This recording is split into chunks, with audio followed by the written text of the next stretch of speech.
So I do feel like most of the time the reason why they're in a situation where they feel like they're overcoming objections is because they've talked so much and said so much. The customer doesn't believe them and just wants to get out of there. Yeah. Like, or they're just confused. It's their car. They need brakes. Yeah. Like,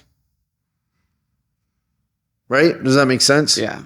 The other one is timing. So a lot of times when I look and call customers on declined work, like work that was declined, most of the time they didn't understand it or they were told at the end of the day.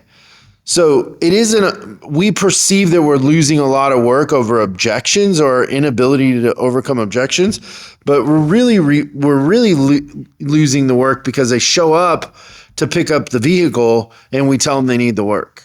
Yeah, and they need their car to go home or to go to school and pick up their kids or whatever it is. I mean, just think about the last time I took my car in for, I had a check engine light on, and what happens? Well, they sent you a video on the wrong car. And it needed a lot of work. It really did. Yeah, but it wasn't my car. I could see in the video that wasn't my car. Yeah. That's so great that happened. But just think about that for a second. Like, it's so disorganized. Like, we perceive that it's about overcoming objections, but it's really just about delivering it in a way that is timely, right?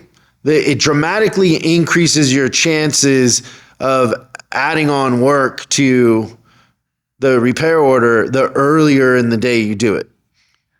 Yeah. So I think that what you're saying is that you have to proactively eliminate objections.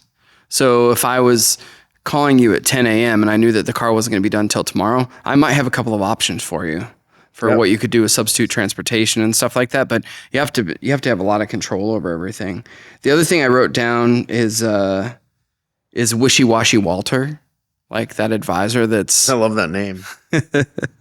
But